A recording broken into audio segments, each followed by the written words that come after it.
Start करते हैं। सबसे पहले तो इसका ये आपने याद रखना है कि एक्ट के सेक्शन कितने हैं, कितने सेक्शन है इसके टोटल।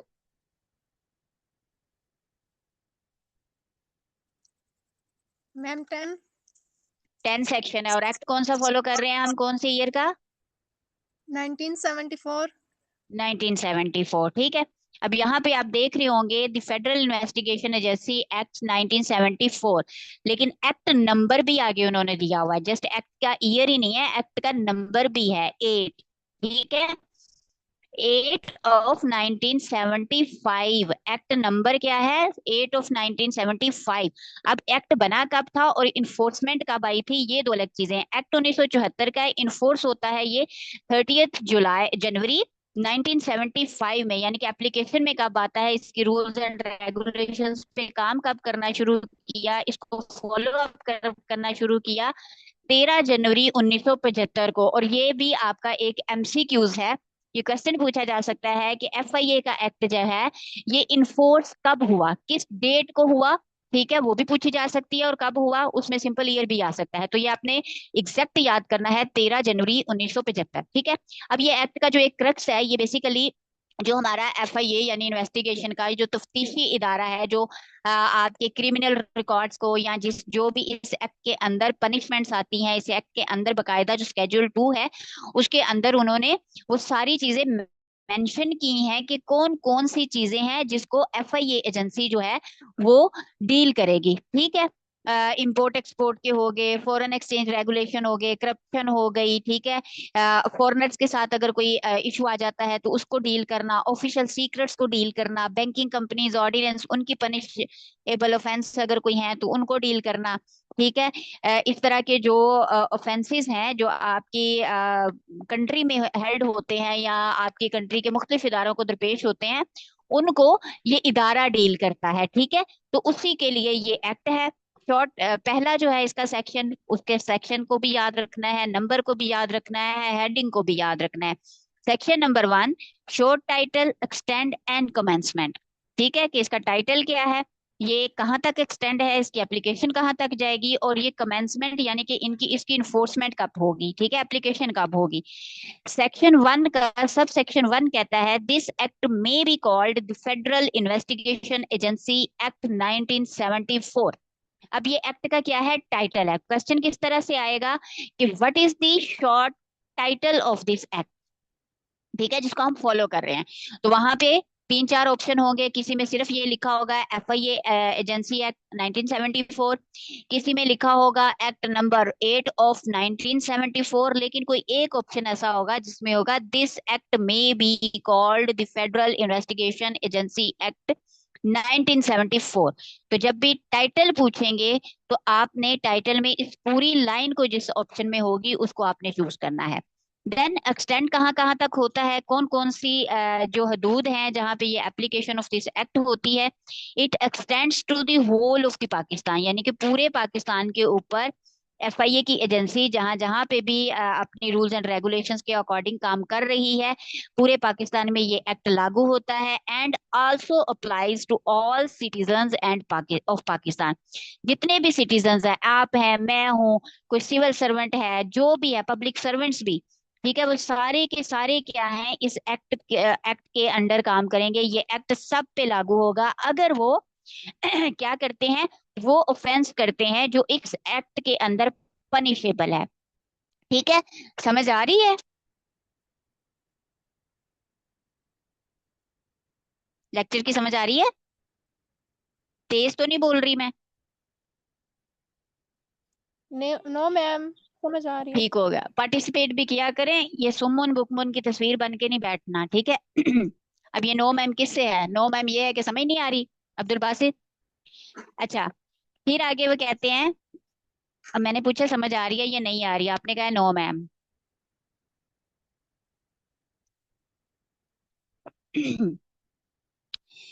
अच्छा जी, कमेंसमेंट कब है, इट शैल मैम समझ आ रही है, ठीक हो गया।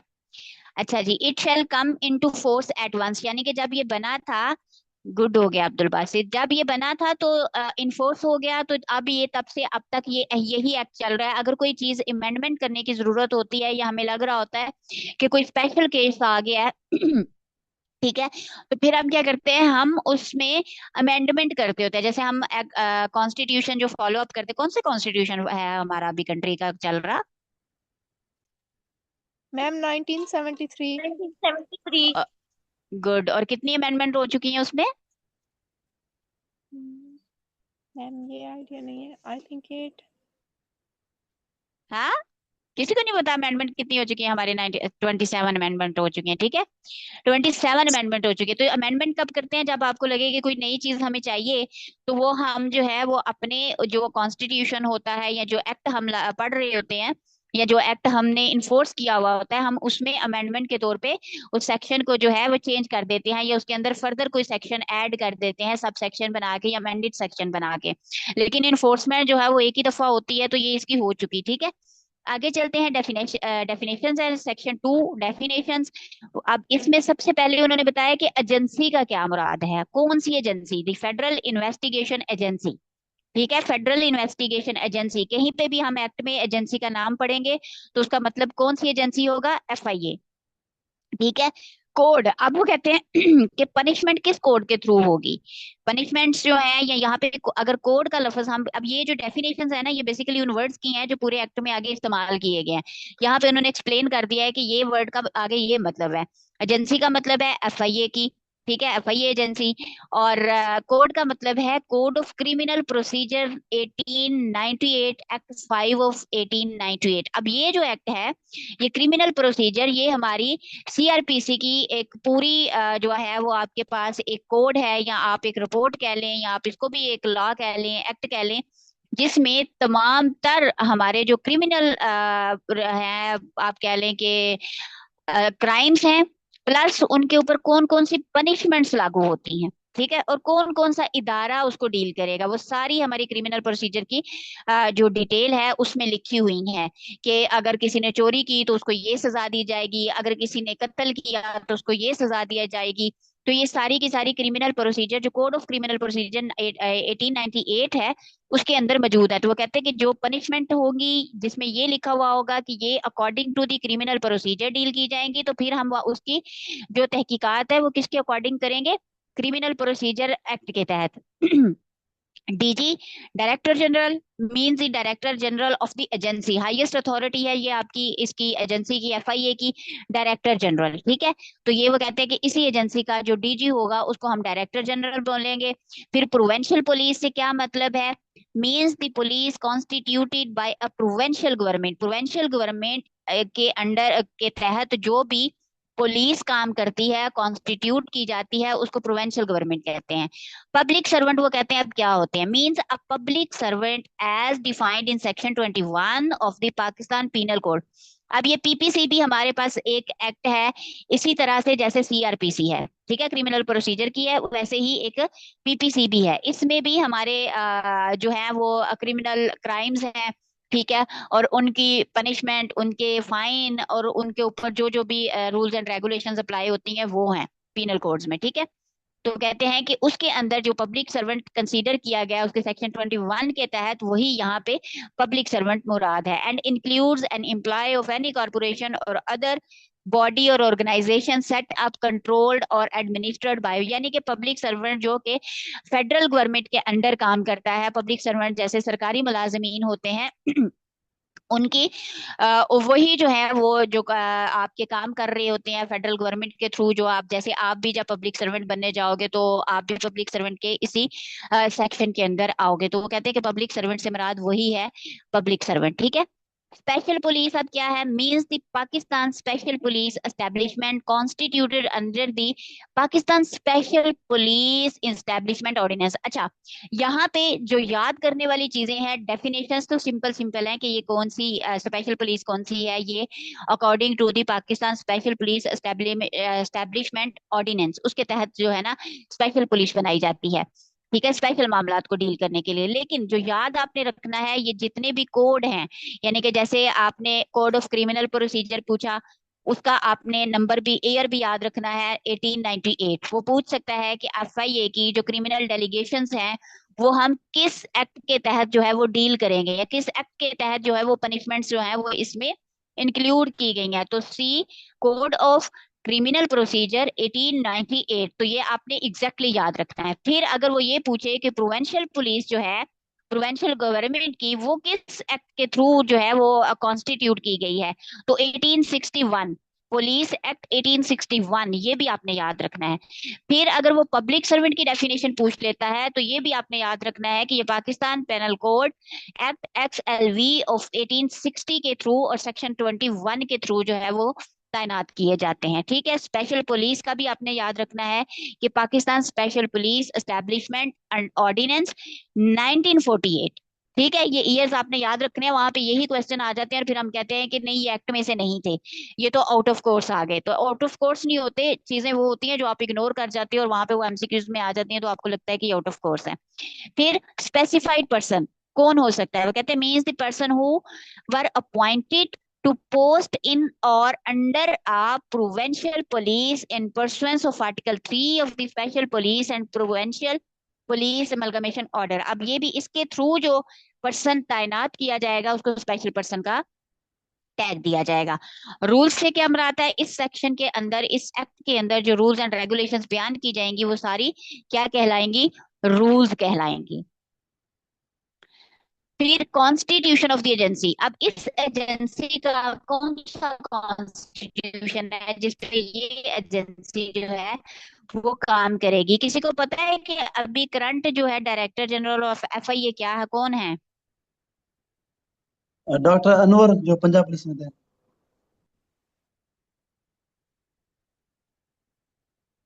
पूरा नेम बोले ना, अनवर तो नहीं है उनका नेम, पूरा नेम बोले हैं उसका। सही कह रहे हो लेकिन आप उनका नेम मिस कर गए हो।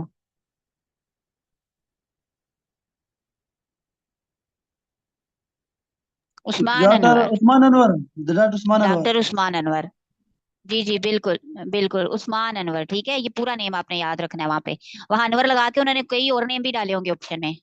ठीक है, तो सिर्फ अनवर पे नहीं रहना, डॉक्टर उस्मान अनवर है। ठीक है, अब कॉन्स्टिट्यूशन क्या है, कौन सा ऐसा कॉन्स्टिट्यूशन है जिसको ये फॉलो करेंगे, तो कहते हैं कि इसमें not with standing anything contained in any other law for the time being in force, यानी कि इस लॉ के अलावा अगर कोई और लॉ पास होता है तो उसको नहीं यूज करेंगे। द फेडरल गवर्नमेंट में constitute an agency, federal government के पास ये राइट है कि वो क्या करेगी, वो एक एजेंसी बनाएगी to be called the federal investigation agency, जिसको हम क्या कहेंगे, एफआईए। कौन बना रहा है, फेडरल गवर्नमेंट आपकी। ठीक है, फेडरल गवर्नमेंट एक एजेंसी बना रही है जिसको एफआईए का नाम दिया गया है, और उसको क्या काम दिया गया, for inquiry into and investigation of the offences specified in the schedule. जो इसके एंड पे स्केड्यूल है उसमें ऑफेंस दिए गए हैं, उसमें जराइम दिए गए हैं कि कौन कौन से जराइम है, जिनमें से कुछ का जिक्र मैंने स्टार्ट में किया कि कौन कौन से जराइम है जिनको एफआईए डील करेगी। ठीक है, including an attempt or conspiracy to commit and abetment of any such offence, यानी कि कोई भी अगर कॉन्स्पिरेसी हो जाती है,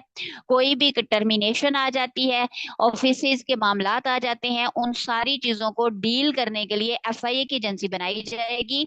और बनाएगा कौन इसको, federal government. The agency shall consist of a DG, agency जो होगी उसके अंदर एक डायरेक्टर जनरल होगा to be appointed by the federal government. अब ये एमसीक्यूज है, पहला एमसीक्यूज क्या है कि कॉन्स्टिट्यूशन ऑफ द एजेंसी में फेडरल गवर्नमेंट जो है एफआईए को की एजेंसी जो है वो तैनात कौन कर रहा है, कॉन्स्टिट्यूट कौन कर रहा है, कौन कर रहा है एफआईए की एजेंसी को कॉन्स्टिट्यूट, किसके पास पावर है?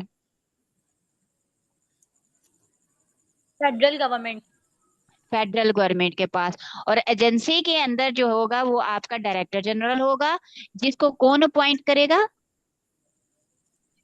फेडरल गवर्नमेंट अपॉइंट करेगी डायरेक्टर जनरल फेडरल को। गवर्नमेंट अपॉइंट करेगी। ठीक है, और बाकी भी जो ऑफिसर होते हैं वो भी जो है such number of other officers as the federal government may from time to time appoint to be members of the agency. अब इस एजेंसी का मेंबर बनने के लिए वो फर्दर ऑफिसर्स को भी जो क्या करेगी, तैनात करेगी। इसके अलावा डीजी को भी करेगी। अब superintendents and administration of the agency क्या है, कौन है जिसके पास सबसे सुपीरियर पावर है यहाँ पे, तो वो है फेडरल गवर्नमेंट। ठीक है, सुपर पावर कौन है यहाँ पे? Federal government. सुपरिटेंडेंस किसके पास है? फेडरल गवर्नमेंट के पास। The administration of the agency shall vest in the DG who shall exercise in respect of the agency such of the power of an inspector general of police under the police act। अब वो कहते हैं कि यहाँ पे बाकी के जो काम है एजेंसी के एडमिनिस्ट्रेशन, सबसे सुपरिटेंडेंट कौन है? Federal government. फेडरल गवर्नमेंट के बाद आपके पास आता है डायरेक्टर जनरल, जो कि हमारा उस्मान अनवर साहब हैं, ठीक है, उस्मान अनवर साहब। और उसके बाद वो कहते हैं कि वो कौन सी पावर को एक्सरसाइज करेगा? इंस्पेक्टर जनरल ऑफ पुलिस की। और इस वक्त लाहौर का आईजी पुलिस कौन है? किसी को अंदाजा है लाहौर का आईजी पुलिस कौन है?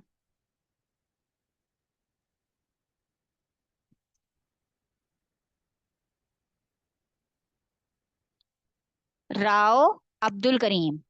ठीक है, ये इस वक्त जो है वो आईजी पुलिस है। ठीक हो गया जी। अच्छा, अब आगे चलते हैं। Power of the members of the agency. Power of members जो हैं एजेंसी, उसके पास क्या पावर है, कौन सी हैं? Subject to any order which the federal government may make in this behalf. Federal government जो है, the member of the agency shall for the purpose of an inquiry or investigation under this act.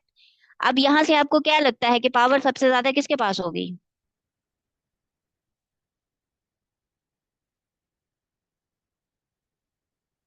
मेरी बातें समझ आ रही हैं आप लोगों को? लेक्चर समझ आ रहा है या नहीं आ रहा? मिस डीजी के पास होगी सबसे ज्यादा पावर। नहीं नहीं, आईजी आईजी का तो सिर्फ यहाँ पे इतना बताया है कि जैसे आपका आईजी पुलिस होता है ना, उसके पास जैसे पावर्स होती हैं, वैसे ही आपके डायरेक्टर जनरल के पास एक्सरसाइज करने के लिए एजेंसी की पावर्स होंगी। किसने बताया था ये आईजी वाला? मिस आईजी नहीं, मैंने डीजी कहा था। नहीं नहीं, आपने नहीं, ये कमेंट सेक्शन में बताया किसी ने।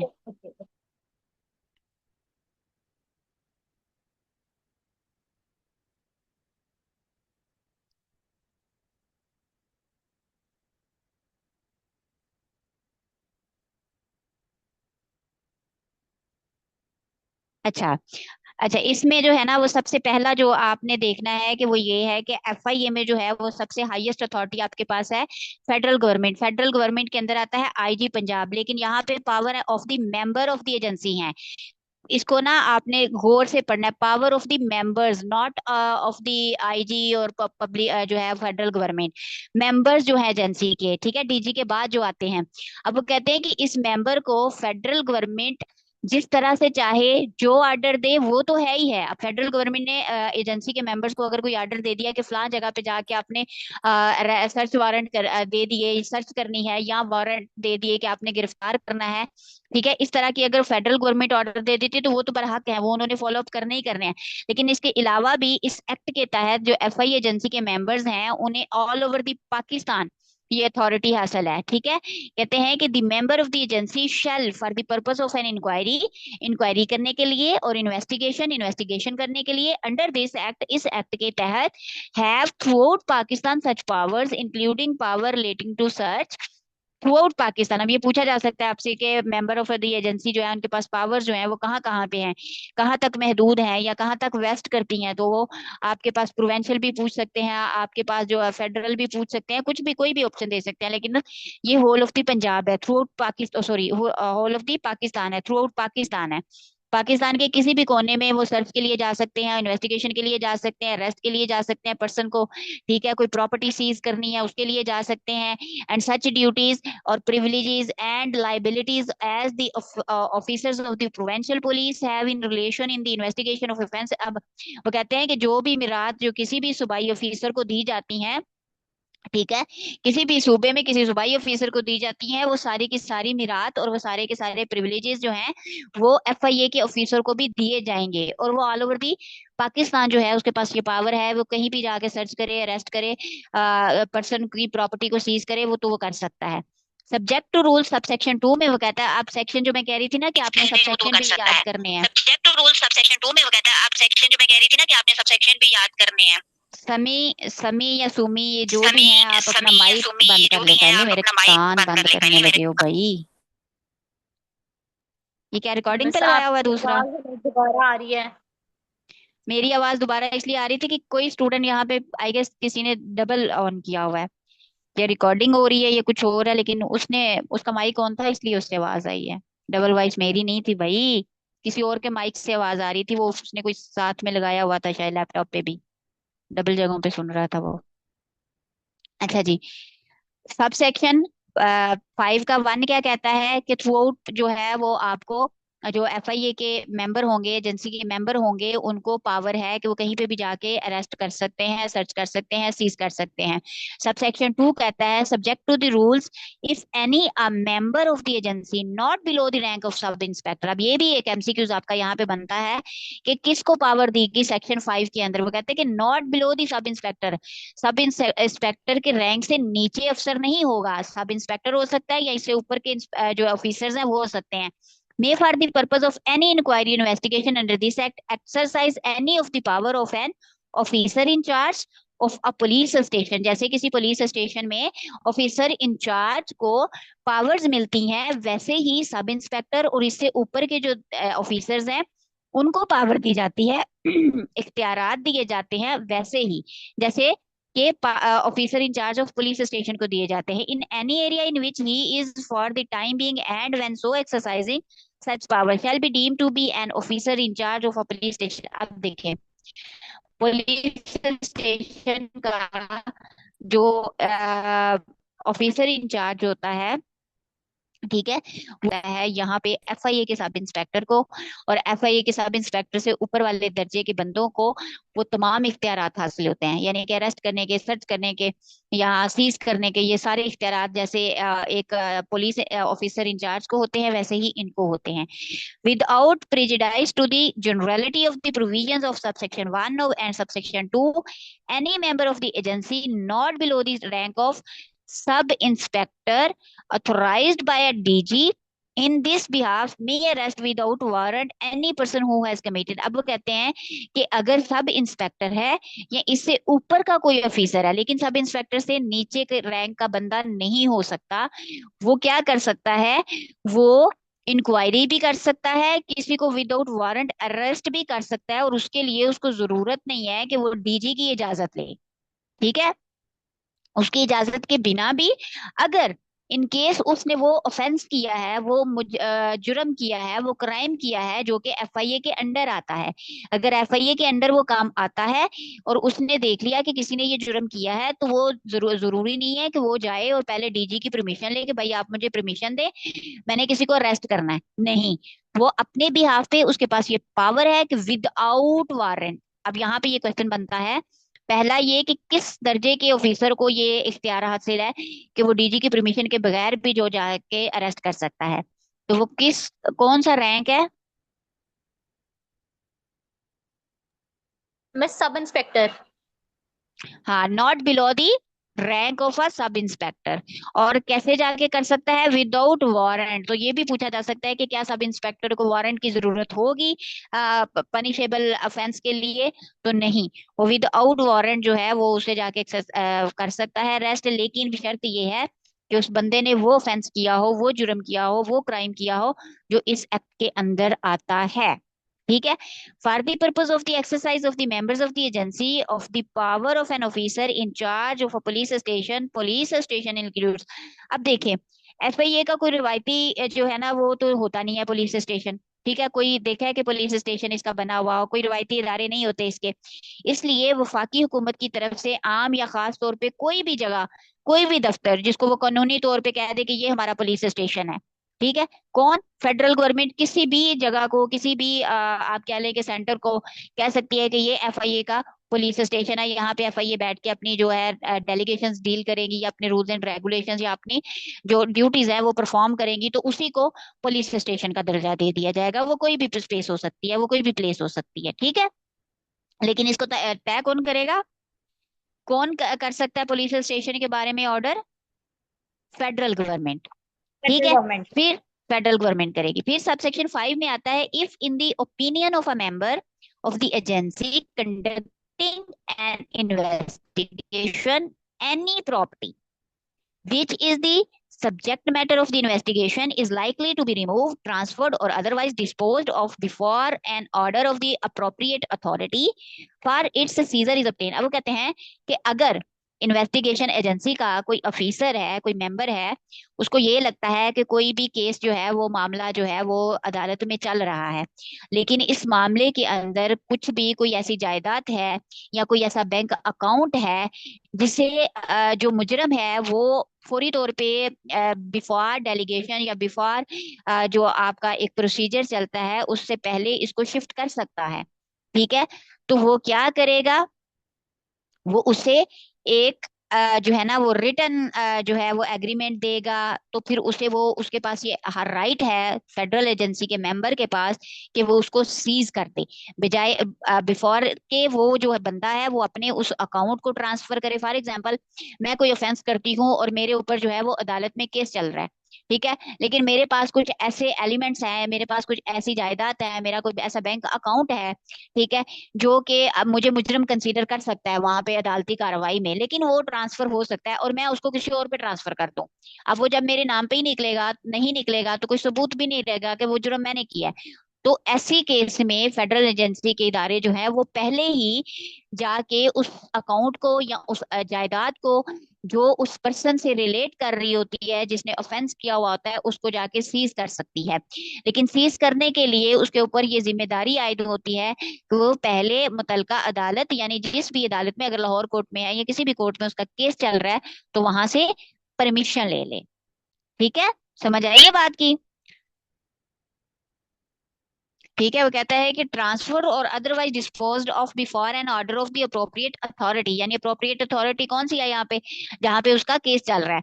For its seizure is obtained, such member में जिस मेंबर को ये लगा कि वो इसको मुंतकिल कर सकता है, वो member by order in writing, in writing में क्या करेगा, ऑर्डर पास करेगा, direct the owner or any person who is, जिसकी वो जायदाद है, ठीक है, वो कोई भी पर्सन है, for the time being in possession thereof not to remove, transfer or otherwise dispose of such property. पहले उसको रिटर्न ऑर्डर देगा कि भाई आप ये इस प्रॉपर्टी को या इस अकाउंट को ट्रांसफर नहीं करेंगे, सेल नहीं करेंगे, डिस्पोज नहीं करेंगे in any manner except with the previous permission of that member, and such order shall be subject to any order made by the court having jurisdiction in the matter।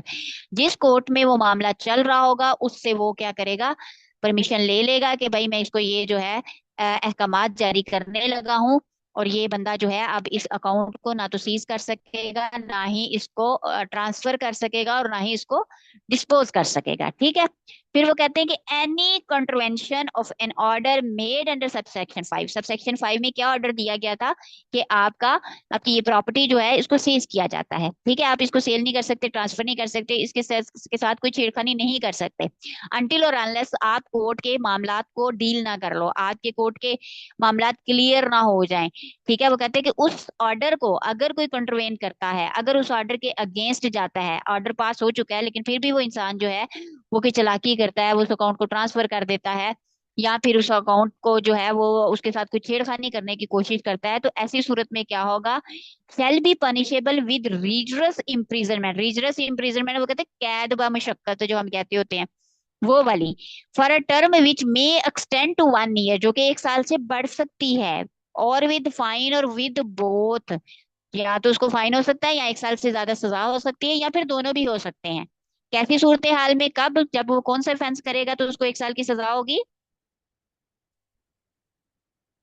Miss, अगर वो उसके नाम पे कोई account है या उसकी property है और वो उसके साथ कोई छेड़छाड़ करता है, जब तक उसका छेड़छाड़ करता केस है ऑर्डर पास होने के बाद, पास होने के ठीक है, बाद, यस, जब हाँ, डॉक्यूमेंट आ अगर वो जाता है करता है, बिल्कुल, तो उसको क्या करे। अब ये भी क्वेश्चन है, आप एमसीक्यूज है, दोनों एमसीक्यूज है, वहां पे भी एमसीक्यूज है कि किसके पास ये पावर है, तो मेंबर ऑफ द एजेंसी के पास पावर है, ठीक है। अब वहां पे आपको वो अथॉरिटीज का नाम लेके मे भी गुमराह करने की कोशिश करके डीजी के पास है, फेडरल गवर्नमेंट के पास है, यानी एफआईए का जो मेंबर है उसके पास है।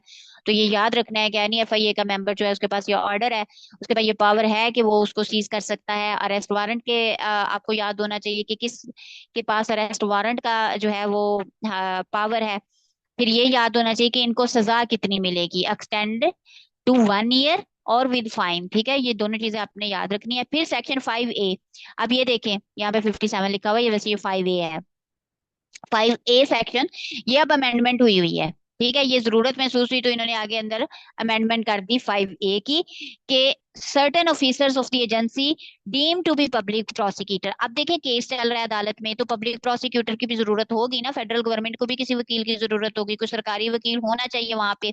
तो ऐसे में चूंकि FIA का अलग इदारा है, तो आम वकील तो वहां पे नहीं जा सकता, आम वकील तो उस केस को नहीं लड़ सकता। तो ऐसे में क्या होना चाहिए, वो कहते हैं कि यहाँ पे कुछ ऑफिसर्स हैं जिनको ये पावर दे दी गई है कि वो पब्लिक प्रोसिक्यूटर का रोल प्ले कर सकते हैं। अब वो कौन से हैं, असिस्टेंट डायरेक्टर लीगल, ठीक है, और and the deputy director law of the agency. इस एजेंसी में यानी कि FIA के अंदर जो असिस्टेंट डायरेक्टर्स लीगल होंगे या फिर डिप्टी डायरेक्टर लॉ होगा, उसके पास ये पावर होगी कि वो पब्लिक प्रोसिक्यूटर यानी कि गवर्नमेंट की तरफ से सरकारी वकील का दर्जा रख सके, and shall be competent to institute and conduct any proceeding in case sent up for trial. अब देखें क्यों जरूरत होगी, ताकि अदालतों के अंदर या हाई कोर्ट के अंदर अगर कोई केस चल रहा है, या इसकी हाई कोर्ट के सबॉर्डिनेट कोर्ट के अंदर कोई केस चल रहा है, तो उन मामलात को देखने के लिए सरकार के पास कोई वकील हो।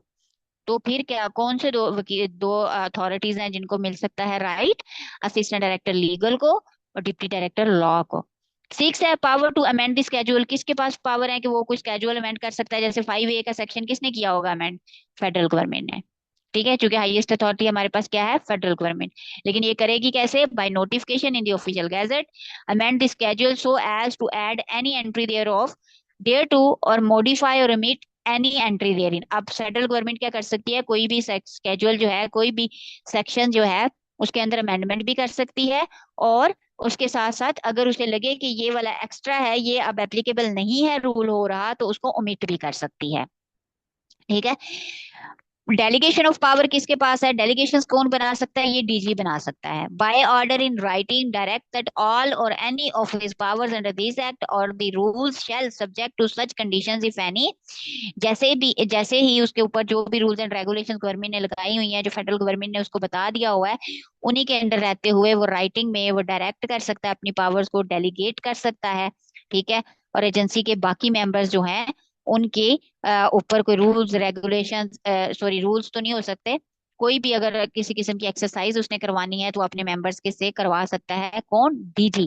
तो डेलीगेशन की पावर DG के पास है, जबकि अमेंडमेंट जो है उसकी पावर किसके पास है, फेडरल गवर्नमेंट के पास। इंडेमिनिटी श्योरिटी इसमें क्या है, अब देखिए अगर कोई FIA का इदारा, कोई FIA का कोई बंदा किसी को अरेस्ट कर रहा है या किसी के मामलात में कोई फंसा हुआ है, और वो मामला जो है वो चल रहे हैं, उसमें कोई मिसहैप हो जाता है, कुछ इस तरह का हो जाता है, तो इसका ये मतलब नहीं है कि जिस बंदे ने वो मामला चलाए उसके ऊपर आप केस कर दो। ठीक है, FIA का वो कहते हैं कि no suit prosecution or other legal proceedings shall lie against the federal government, any member of the agency or any other person exercising any power or performing any function under this act और दी rule. अब इस वो कहते हैं कि इदारे का कोई मेंबर हो, एजेंसी का, फेडरल गवर्नमेंट हो, या कोई भी पर्सन जो इस एक्ट के अंडर रहते हुए काम कर रहा है, वो किसी को गिरफ्तार कर रहा है, कोई मामला चला रहा है, कोई केस चला रहा है, तो उसके अगेंस्ट आप डायरेक्टली सूट जो है वो नहीं कर सकते, उसके अगेंस्ट कोई भी मुकदमा दायर नहीं कर सकते कि इसने हमें अरेस्ट क्यों किया, नहीं, किस वजह से किया, किस बंदे के कहने पे किया, उन पे हो सकता है। लेकिन जो इस इदारे के बंदे हैं उनको ये प्रोटेक्शन दी गई है कि उनके खिलाफ आप किसी किस्म की सूट दायर नहीं कर सकते। पावर टू मेक रूल्स किसके पास है, फेडरल गवर्नमेंट के पास है। अमेंडमेंट की पावर किसके पास है, वो भी फेडरल गवर्नमेंट के पास है। अब रूल कौन कौन कौन से हो सकते हैं, जो the term and condition of services of the director general किन टर्म्स एंड कंडीशंस पे काम करेगा, उसके प्रिविलेजेस क्या होंगे, उसको किस तरह से रिक्रूट किया जाएगा, उसकी क्वालिफिकेशन कितनी होनी चाहिए, ये सारी चीजें कौन तय करेगा, फेडरल गवर्नमेंट तय करती है कि हमें कौन सा DG चाहिए, उसके क्या क्वालिफिकेशन चाहिए, उसका क्या एक्सपीरियंस चाहिए, हम उसको कितनी पे देंगे। ठीक है, ये सारी चीजें फेडरल गवर्नमेंट तय करेगी। Power of functions, power and functions of the members of the agency in relation to the conduct of inquiries and investigation. Functions, members के लिए कौन से फंक्शंस होंगे, कौन सी पावर्स होंगी, किस तरह से वो जाके इंक्वायरीज करेंगे, इन्वेस्टिगेशन करेंगे, ये भी जो रूल्स हैं वो बनाएगी federal government. The nature and extent of the assistance which the agency may provide the provincial investigation, जो भी provincial गवर्नमेंट को इन्वेस्टिगेशन एजेंसी को जो इसके मेंबर प्रोवाइड करेंगे, कोई भी असिस्टेंस प्रोवाइड करेंगे, कोई भी सहूलत प्रोवाइड करेंगे, उसका फैसला भी फेडरल गवर्नमेंट करेगी कि उसको किसको कौन सी पावर दे रही है। ठीक है।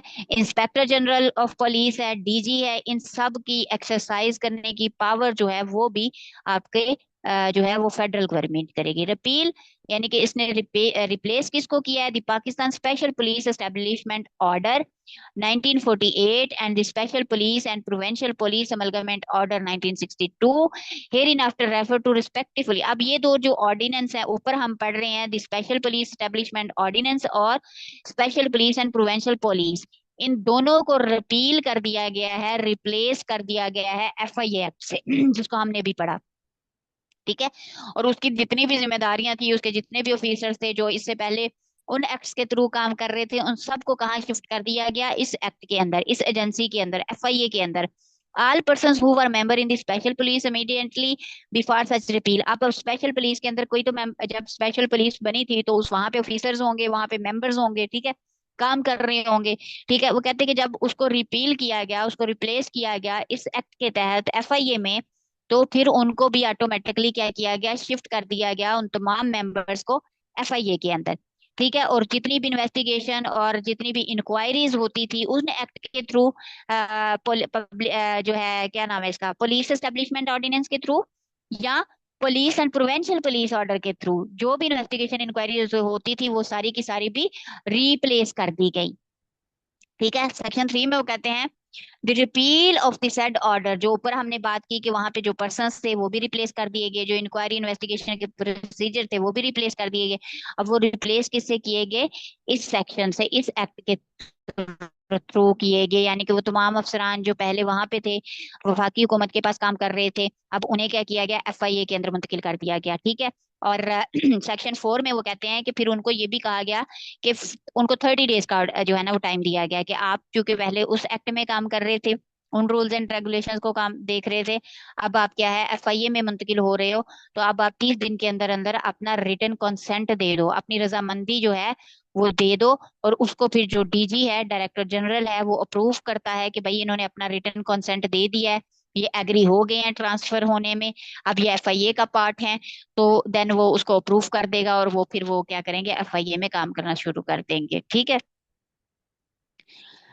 और इसके बाद जो उसका पुराना ओहदा होगा, यानी कि जो अगर स्पेशल पुलिस में जो जिस पे वो काम कर रहा था उसको कैंसिल कर दिया जाएगा, कंटिन्यू किया जाएगा उसको एफआईए के तहत, लेकिन पे और प्रिविलेजेस जो वो उस एक्ट में ले रहा था, वही पे, वही प्रिविलेजेस जो है वो उसको इसमें एफआईए में भी प्रोवाइड की जाएंगी। उसके ऊपर किसी किस्म की कोई कंप्रोमाइजिंग चीज नहीं होगी और ना ही उसको रिप्लेस किया जाएगा। ये था हमारा आज का एक्ट। समझ आई एक्ट की? अभी मैं आप लोगों से छोटा सा टेस्ट भी ले लूंगी एमसीक्यूज के थ्रू। और ये इसका स्केड्यूल है। ठीक है। ये है वो स्केड्यूल जिसके अंदर सजाएं लिखी हुई हैं, ऑफेंस लिखे हुए हैं, कौन कौन से ऑफेंस हैं। ठीक है। समझ आइए लेक्चर की? या अगली भी गई? टेस्ट ले लूं अभी जो पढ़ा उसका? क्या कहते हो? कितने सेक्शन है हमारे एक्ट के? Total 10 sections. ठीक हो गया। और अमेंडमेंट किस सेक्शन में हुई है?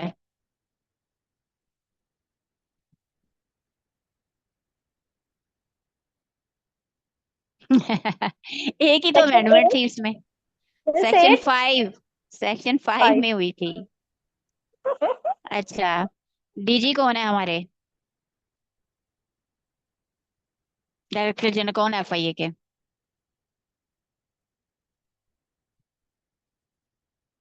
भाई अब ये तो ना कहना अभी इस पे इतनी लंबी बहस हुई थी।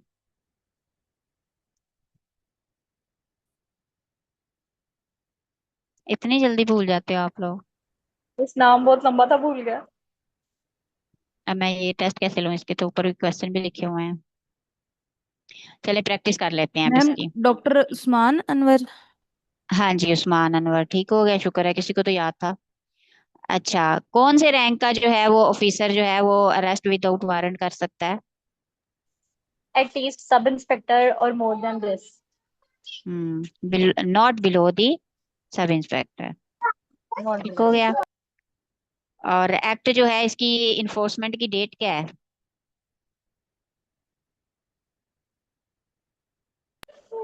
13 जनवरी। हम्म अब यहाँ पे ये क्वेश्चन है, वो कहते हैं दी एक्ट 1974 एक्सटेंड्स टू, कहाँ तक एक्सटेंड होता है? पंजाब, सिंध, इस्लामाबाद या whole of Pakistan? Whole of Pakistan. This act में बी कॉल्ड, क्या कहलाता है? FIA agency act 1974, special police act, Pakistan penal code? Ma'am federal investigation agency act. 1974. The FIA Act 1974 came into force once, ठीक है, at once, after 6 months, on a date notified by the government, or after 1 year? Ma'am advance. At once. The federal government may constitute an agency to be called the FIA, Provincial Investigation Agencies, only police station. Constitute हमने पढ़ा था ना कि federal government constitute करती है agency किसको? To be called हाँ। An agency to be called the federal investigation agency. और FIA का हेडक्वार्टर इस्टेब्लिश्ड बाय, ये न्यू है। हाँ बस ये नहीं पढ़ा हमने।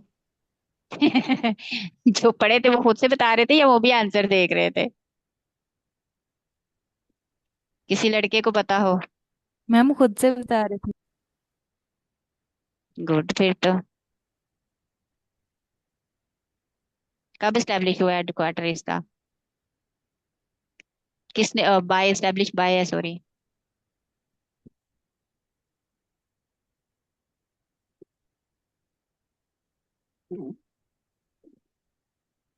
फेडरल गवर्नमेंट अथॉरिटी कोई देख लो। और हेडक्वार्टर है कहाँ पे वैसे FIA का? सीट लेने जा रहे हो, ये पता है? स्टैब्लिश बाय, स्टैब्लिश किसने किया हेडक्वार्टर? फेडरल गवर्नमेंट ने, ठीक है। फेडरल गवर्नमेंट के पास राइट है, तो फेडरल गवर्नमेंट, हाँ। और इसका हेडक्वार्टर वैसे इस्लामाबाद में है। The overall head of FIA is, overall head कौन है FIA का?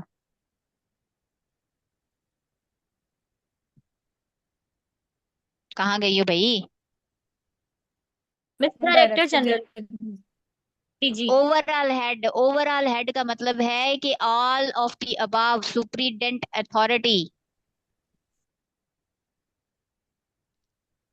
डायरेक्टर जनरल ही है वैसे, लेकिन इसको अपॉइंट कौन करता है? DG को अपॉइंट इसको कौन तो करता है? फेडरल गवर्नमेंट करती है, फेडरल गवर्नमेंट ही अपॉइंटमेंट करती हमारा है। जो DG था उस्मान अनवर, ये पहले क्या था? DG FIA बनने से पहले?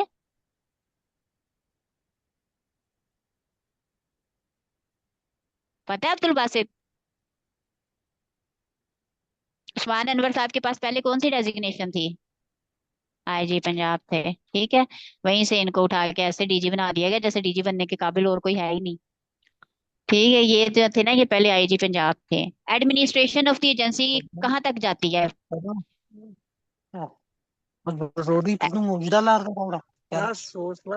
Administration of the agency vest in director general, federal government directly, provincial IG या होम सेक्रेटरी? एडमिनिस्ट्रेशन का हमने पढ़ा है ना कि कौन देखता है?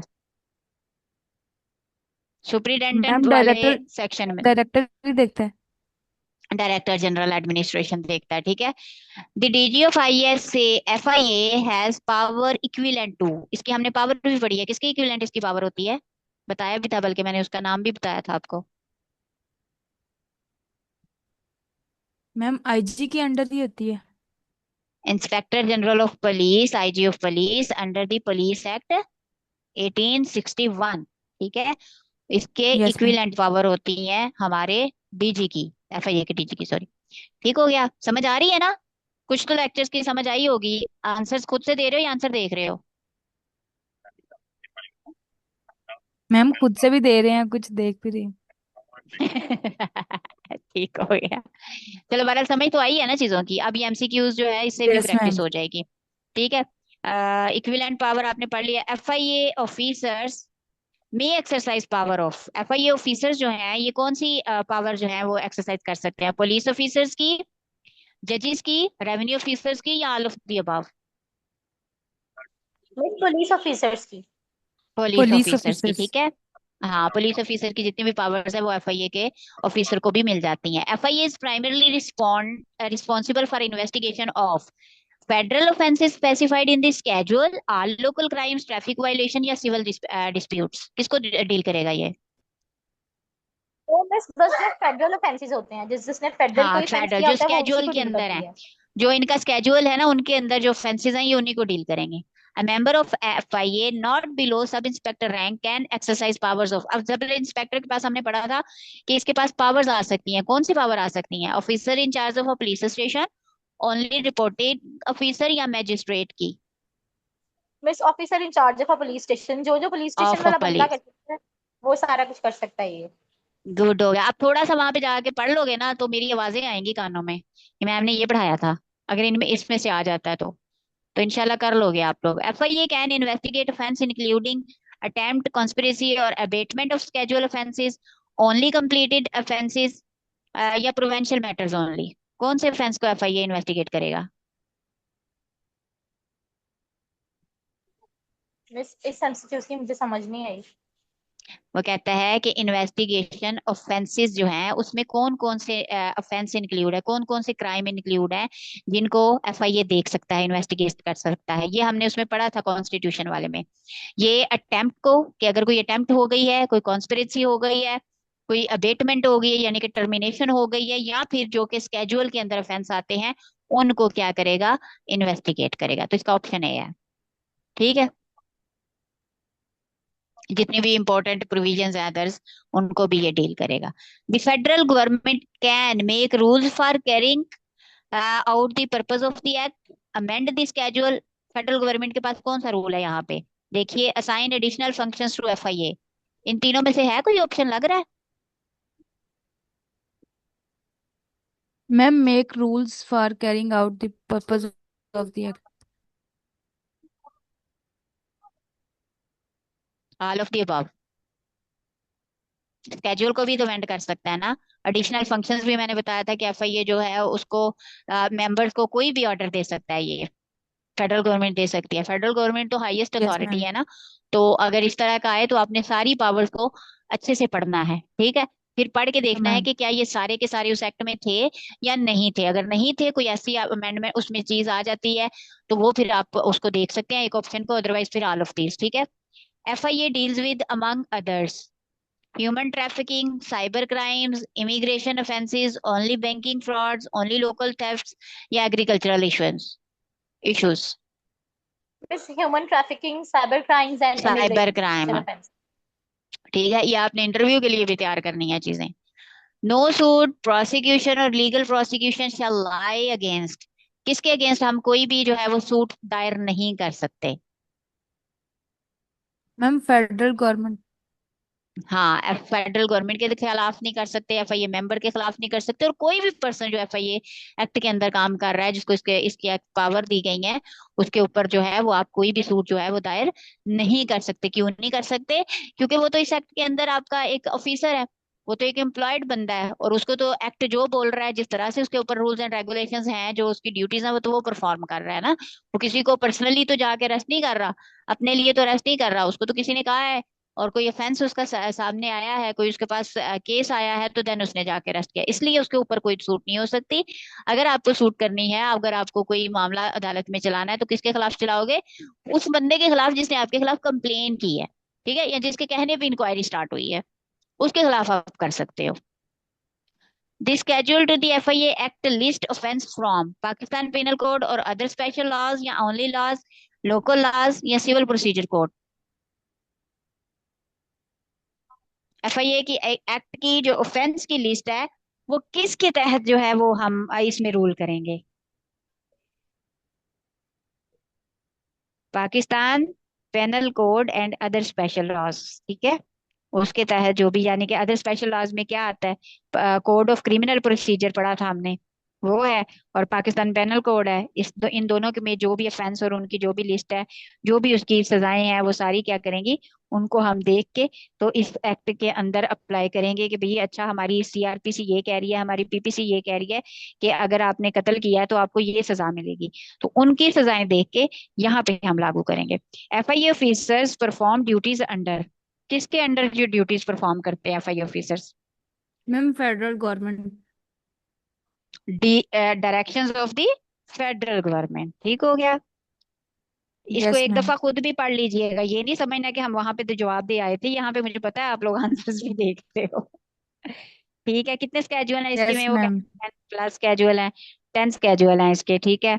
और under the act FIA shall investigate if the offence involve federal matters scheduled offences. ठीक है, ये वही है जो कि फेडरल में होंगे या फिर जो कि स्केजुअल में के अंदर ऑफेंस दिए गए हैं। स्केजुअल को भी एक दफा देख लीजिएगा ध्यान से कि उसके अंदर कौन कौन से ऑफेंस हैं। रट्टा मारने की जरूरत नहीं है, लेकिन एटलीस्ट आपको हाव ना हो कि उसके अंदर कौन कौन से ऑफेंस है जो इस एक्ट में आ रहे हैं। ठीक है। मे बी वो किसी ऑफेंस को उठा के पूछ ले कि इस ऑफेंस की क्या जो एफआई एजेंसी है उसके अंदर उसके पास पावर है कि वो इसको डील करे। ठीक है। FIA combats organised and transnational crime, इनको डील करती है। अब ये आपके कुछ 20 क्वेश्चन थे, 10 सेक्शन थे आपके। तो ये था आज का आपका लेक्चर। होपफुली आपको समझ आ गया होगा। अगर नहीं आया तो आप कुछ क्वेश्चन करना चाह रहे हैं तो आप कर सकते हैं। और मंडे से इंशाल्लाह जो है वो मैथ स्टार्ट होगी। और उसका जो है वो कंसेक्टिव लेक्चर होंगे मंडे ट्यूसडे वेडनेसडे में भी।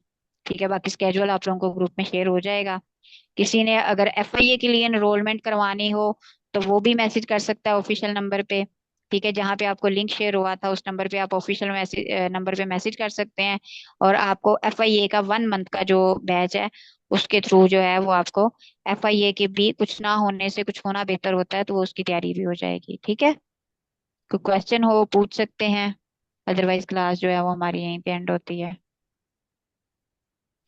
ध्यान से पढ़ें, अच्छे से तैयारी करें, सब चीजें जो आपको करवाई गई हैं वो आपकी फिंगर टिप्स पे होनी चाहिए, ताकि अगर जो पढ़ा है उसमें से कुछ आता है तो एटलीस्ट वो हमारा जो मार्क्स हैं वो हमारे मार्क्स आया ना हो। ठीक है जी, बेस्ट ऑफ लक। मिलते हैं इंशाल्लाह मंडे की क्लास में। ख्याल रखिएगा अपना। अल्लाह हाफिज। Okay ma'am.